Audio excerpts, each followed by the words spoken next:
Bismillahirrahmanirrahim. Assalamualaikum warahmatullahi wabarakatuh. InsyaAllah bersama saya pada hari ini Muhammad Ridha bin Muhammad. Bersama-sama kita akan berkenalan dengan salah seorang daripada tokoh qiraat. Yang mana dalam video-video saya sebelum ini, saya telah pun memperkenalkan yang pertamanya Imam Ibnu Al-Jazari. Boleh lihat video saya sebelum ni. Dan yang keduanya Imam Hafs an Asim, iaitu imam bacaan qiraat kita di Malaysia yang kita amalkan. Jadi kita sebagai seorang Muslim yang sentiasa membaca Al-Quran, jadi seharusnya dan sebaiknya kita mengenali tokoh-tokoh qiraat, lebih-lebih lagi para pelajar yang mempelajari ilmu qiraat. Jadi pada hari ini kita akan berkenalan dengan salah seorang lagi tokoh yang seterusnya, iaitu Imam Al-Shatibi, yang mana saya ambil sumber daripada buku pengenalan ilmu qiraat dan juga artikel sejarah bacaan riwayat Hafs melalui aliran Al-Shatibi dan Ibnu Al-Jazari. Jadi secara ringkasnya kita lihat pada hari ini. Yang pertamanya nama beliau, nama Imam Al-Shatibi. Siapakah nama beliau? Al-Qasim bin Firruh bin Ahmad bin Khalaf bin Ahmad Abu Qasim Muhammad Al-Shatibi Al-Ru'aini Ad-Darir. Jadi ini adalah nama panjang beliau secara lengkaplah, supaya kita mengenali nama beliau. Dan beliau dilahirkan di Andalus pada tahun 538 Hijrah. 538 Hijrah. Dan kemudiannya beliau meninggal dunia pada 28 Jamadil Akhir tahun 590 Hijrah pada ketika umur beliau 52 tahun. Jadi kalau kita lihat, umur beliau tidak terlalu panjang, tetapi beliau berjaya meninggalkan jasa yang sangat besar, kesan yang sangat besar, terutamanya dalam bidang ilmu qiraat. Dan beliau dikebumikan di Bukit Muqattam, Jabal Muqattam di Kahirah, Mesir. Okey. Kemudiannya antara pujian ulama terhadap beliau adalah, berkata Imam Abu Shammah, aku melihat para ulama Mesir yang terkemuka mengagungkan Syekh Al-Shatibi.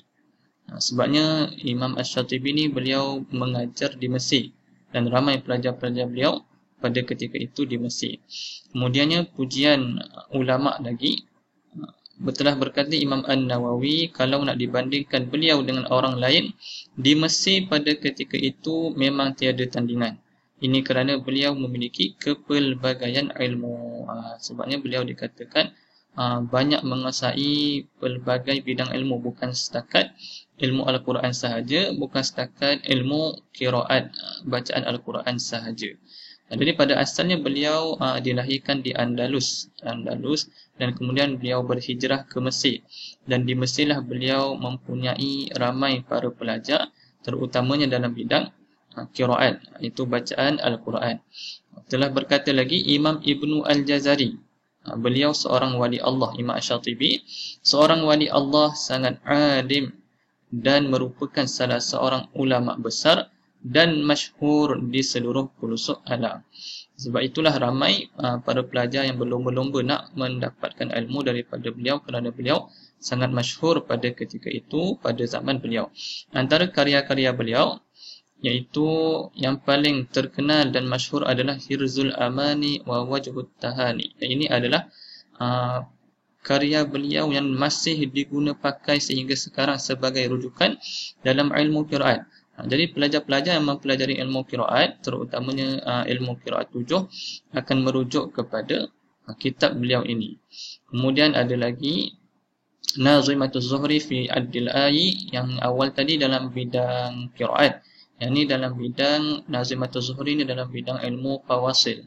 Kemudian Fiza'atil Quran, kemudian Qasidah Daliyah ni adalah dalam bidang ilmu hadis. Kemudian Imla' alayya li nafsihi fi mawani' as-sarf, ini dalam bidang sarf, bidang bahasa Arab. Sebab tu kita katakan beliau ni menguasai kepelbagaian bidang ilmu. Dan juga lain-lain antaranya berkaitan beliau adalah beliau merupakan seorang ajam. Iaitu ajam ni maksudnya beliau bukannya orang Arab, tetapi betapa hebatnya beliau apabila berjaya menguasai ilmu qiraat, iaitu sehingga menjadi tempat rujukan. Beliau juga dilahirkan dalam keadaan buta. Ini satu lagi perkara yang sangat-sangat yang menakjubkan bagi kita.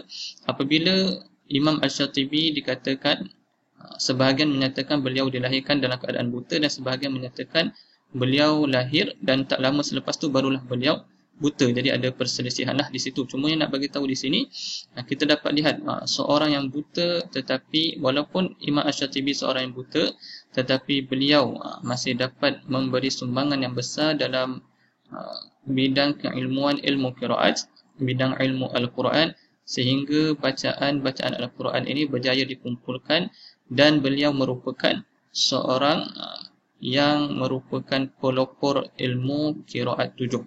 Qiraat sab'ah ni beliaulah yang merupakan pelopor. Kemudian kita tahu kalau dalam ilmu qiraat 10, Imam Ibnu Al-Jazari. Boleh lihat dalam video saya yang lain.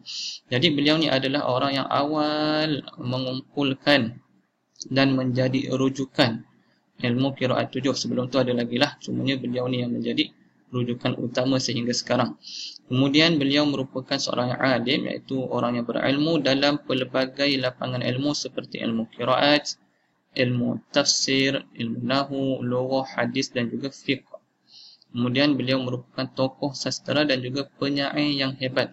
Beliau merupakan penyair yang hebat. Ada juga buku-buku beliau yang ditulis dalam bentuk syair. Kemudian penduduk penduduk di Mesir berlomba-lomba mengambil ilmu Al-Quran daripada beliau, yang mana beliau memulakan pengajaran selepas solat subuh. Jadi daripada beliau sendiri kita dapat lihat sanad Al-Quran melalui Imam Al-Syatibi. Sanad Al-Quran, kalau kita kaji sanad Al-Quran, kita akan melalui Imam Al-Syatibi, yang mana beliau mempunyai ramai anak murid dalam bidang Al-Quran. Wallahu a'lam. Jadi mudah-mudahan kita mendapat manfaat sama-sama berkaitan dengan salah seorang tokoh qiraat, iaitu Imam Al-Syatibi. Selain daripada dua video yang saya telah buat sebelum ni, Imam Ibnu Al-Jazari dan juga Imam Hafs An-Asim. Kita perlulah mengenali beliau, kerana kita belajar Al-Quran ni, kita membaca Al-Quran ni ada mengambil daripada tarik-tarik yang telah beliau kumpulkan. Wallahu a'lam. Kita share sama-sama video ini supaya ramai lagi yang mendapat manfaat daripada video-video ini. Assalamualaikum warahmatullahi wabarakatuh.